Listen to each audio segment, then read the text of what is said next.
economía, sino a la academia. Y en esas nuevas relaciones entre América Latina y Estados Unidos es muy importante la transferencia de tecnologías y de conocimientos que empieza a hacer Estados Unidos en América Latina. Y concretamente aquí en Medellín el ejemplo es EAFIT. EAFIT hace parte del famoso capítulo 4 para esa transferencia de conocimientos. Empresarios muy importantes de Medellín tenían un papel preponderante en ese momento en las relaciones con Estados Unidos. Básicamente el doctor José Gutiérrez Gómez, que venía de ser embajador ante Washington, y el doctor Alberto Vázquez Lalinde, que tenía unas magníficas relaciones, sobre todo con el gobierno de Eisenhower y después con el gobierno Kennedy, logran que a partir de ese capítulo 4 se haga una transferencia de tecnología, y por eso se trae una misión de la Universidad de Syracuse que funda una escuela de administración y finanzas en la ciudad de Medellín. En ese nuevo modelo de desarrollo, uno de los vacíos que se encontraba era que no teníamos un cuerpo profesional de administradores para la empresa colombiana, y por eso será necesario crear una escuela de administración y finanzas.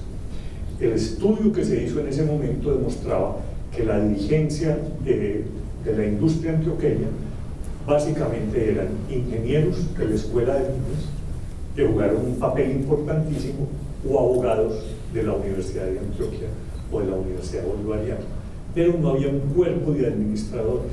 Entonces, con base en eso, se trae esa misión de la Universidad de Syracuse, y con ello se crea entonces la Escuela de Administración y Finanzas.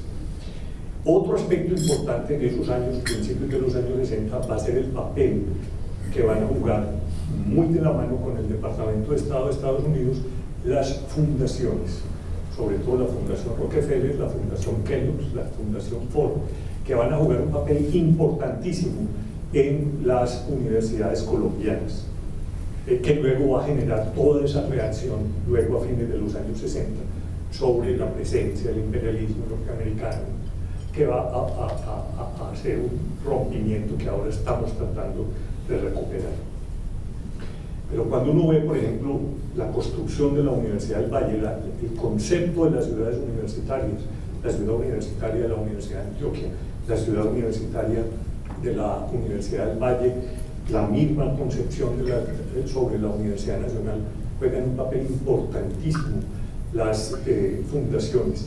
Y en el caso nuestro, la Fundación Kellogg no solamente se apoya la misión de Syracuse para la fundación de la Escuela de Administración y Finanzas, sino que se ve que la industria también está demandando tecnólogos y técnicos. Entonces, a través de la Fundación Kellogg se apoya la creación de un instituto tecnológico paralelo a la Escuela de Administración y Finanzas, que suministre mano de obra calificada, técnica, sobre todo en las áreas textil, mecánica, etcétera, y de la tecnología del algodón. Entonces se crea también, con el apoyo de la Fundación Kellogg, el Instituto Tecnológico, de ahí la sigla de AFIT. Primero fue Escuela de Administración y Finanzas, luego agregó el Instituto Tecnológico y queda la sigla EAFIT. Luego se dan cuenta que no es conveniente tener dos niveles de carreras, y se decide suprimir el Instituto Tecnológico y más bien dar el paso a universidad.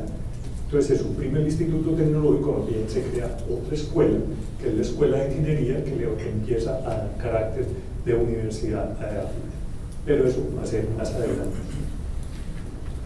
Esos años, principios de los años 60, fueron entonces muy importantes en todo el esquema del espíritu de la Alianza para el Progreso. No solamente el apoyo a la nueva universidad colombiana,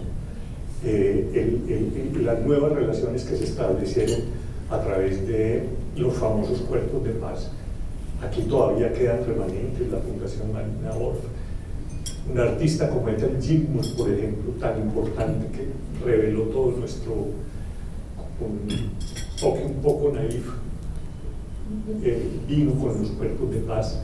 Entonces se marcó un momento importante.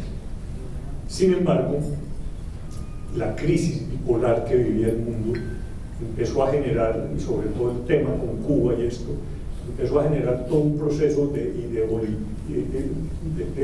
muy marcada ideología en América Latina. Esos años 60 fueron muy movidos, dijéramos, y el tema universitario en todo el mundo, con unas ideologías de izquierda que vienen desde la Sorbona, también tienen toda la repercusión en América, hacen un gran rompimiento que me parece que ha sido uno de los errores más grandes y de los problemas más grandes que hemos tenido, y es que una ruptura, y la academia y el sector productivo tomaron por caminos distintos. Hoy, muchos años después, a través de mecanismos como la Universidad Empresa-Estado, estamos en lo que, parodiando a Proust, sería en busca del tiempo perdido, es decir, recuperar ese momento y ese encuentro entre la academia y los sectores productivos. Creo que estos países de América, y sobre todo países como Colombia, hemos pagado muy caro esa división y esa ruptura que se generó entre la academia y el sector productivo en los años 60. Hoy, en el año 2011, muchos años después, estamos todavía tratando de recuperar ese tejido que se perdió, porque desafortunadamente hubo esa ruptura. Luego viene una tercera etapa, en los años ya 70, años muy complejos, años en donde van a tener un papel muy importante los organismos multilaterales de crédito.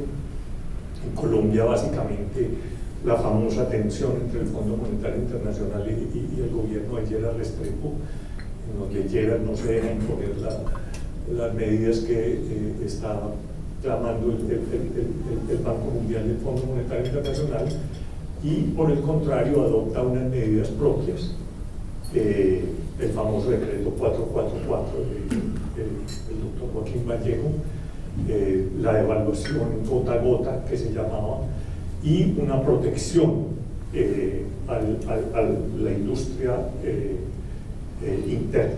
Eso va a generar un momento también de tensiones, pero que va a ser muy importante. Luego vienen, ya a finales de los años 70, unos fenómenos que van a rebasar la política. Al igual que a nosotros a partir de los años 60, lo social rebasó a lo estatal. Yo pongo un ejemplo. El otro día estaba en la clínica, en el Hospital Pablo Tobón Uribe, y mirando al frente a lo que después llamamos la Comuna Nororiental, veía exactamente hasta cuándo pensamos la ciudad y hasta cuándo planeamos la ciudad. Y uno ve perfectamente hasta dónde llega una ciudad planeada, una ciudad pensada, una ciudad con sus calles perfectamente trazadas, y a partir de un momento la ciudad se desordena, es decir, rebasa la capacidad del Estado. Hay más sociedad que Estado, y es muy interesante ver cómo Medellín se desarrolla a partir de un momento en donde está perfectamente planeada. Luego aparece toda esa mancha informe de que lo social rebasa la planeación estatal. Lo mismo nos pasa con la relación con Estados Unidos a finales de los años 70. Ya empieza a perfilarse la crisis del modelo de desarrollo, la crisis del modelo industrial, y empieza a generarse la gran migración clandestina de estos países hacia Estados Unidos. Eso va a tener unas repercusiones muy importantes, entre ellas que va a ser el soporte, dijéramos, logístico del nacimiento de algo que marcará en adelante las relaciones con Estados Unidos, que es el narcotráfico. Sin esa migración, sin esa base, dijéramos, de comunicación, de esa migración que luego la va a plasmar perfectamente el famoso libro El Hueco de Hernán Castro Caicedo, esos grandes movimientos sociales rebasan de alguna manera las posibilidades o las relaciones, dijéramos, oficiales entre los gobiernos. Y esa gran migración, entonces, que va a tener un impacto importante luego. De todas maneras, por ejemplo, hoy el tema de las remesas juega un papel importante en nuestra economía. La contracción de las remesas genera problemas muy grandes en ciertas zonas de Colombia. Pero dijéramos que, por un lado, el tema de la migración clandestina y luego el surgimiento de lo que va a marcar las relaciones entre estos países, que va a ser el narcotráfico. Ya desde fines de los años 70 empieza a perfilarse ese problema, que empieza entonces a marcar las relaciones con un tema que va a marcar durante mucho tiempo las relaciones, que va a ser el tema de la extradición. El tema del tratado de extradición, todos recordamos, se firma al final del gobierno de Turbay Ayala. El gobierno de Belisario Betancur en un principio se niega a poner en práctica el tema de la extradición, hasta que ocurre un hecho que va a marcar un no retorno en este tema, que es el asesinato del ministro de Justicia, Rodrigo Lara. Ahí es el punto de no retorno. Al otro día o esa noche, el presidente de la República decide empezar con las extradiciones, y eso va a marcar entonces un cambio muy grande, porque el tema del narcotráfico va a acaparar el tema de las relaciones entre Estados Unidos y Colombia. La guerra interna del narcotráfico se intensifica, el narcotráfico da toda una vuelta, se transforma. Recordemos que inicialmente éramos un país no productor, sino transformador y exportador. Luego nos convertimos en país productor en muy poco tiempo, y se genera toda la cadena entonces, desde la producción, la transformación y el envío, el tráfico propiamente dicho. Y esa relación, ese tráfico va a generar entonces toda una nueva relación con Estados Unidos, marcada por ese hecho. Ese hecho que se va a marcar en dos grandes momentos. Uno es la lucha contra el cartel de Medellín, de Pablo Escobar, que termina en 1993, y luego la lucha contra los carteles de Cali. Esto va a generar un tema que es un vaivén en nuestra historia, que es muy interesante, y es que cuando todo el aparato militar, toda la ofensiva militar con el apoyo de Estados Unidos se concentra en las ciudades, genera el caldo de cultivo para que la guerrilla se apodere de grandes extensiones del país, sobre todo de la cordillera oriental para allá, y se fomenta entonces el cultivo de la coca, y ahí entonces pasamos a ser ya de países transformadores a países cultivadores, que es otro cambio muy grande, y ese va a ser el sustento de el fortalecimiento de los grupos guerrilleros, sobre todo en el área del sur, en Tumayo, en Caquetá, etcétera, y el gran fortalecimiento de las FARC y el ELN. ¿Qué va a marcar entonces una nueva etapa de las relaciones con Estados Unidos, que se inicia más o menos en los años 90, fines de los 90, principios del 2000, con el gobierno Pastrana? Y es que ya el tema no es tanto la extradición, sino que ya el tema es, como lo decía Carlos ahora en su discurso, el tema de un Estado, el temor de un Estado fallido. Es decir, gracias al narcotráfico y a esa hibridación entre grupos terroristas y narcotraficantes, ponen en jaque el Estado, y el nuevo esquema entonces va a tener el nombre del Plan Colombia.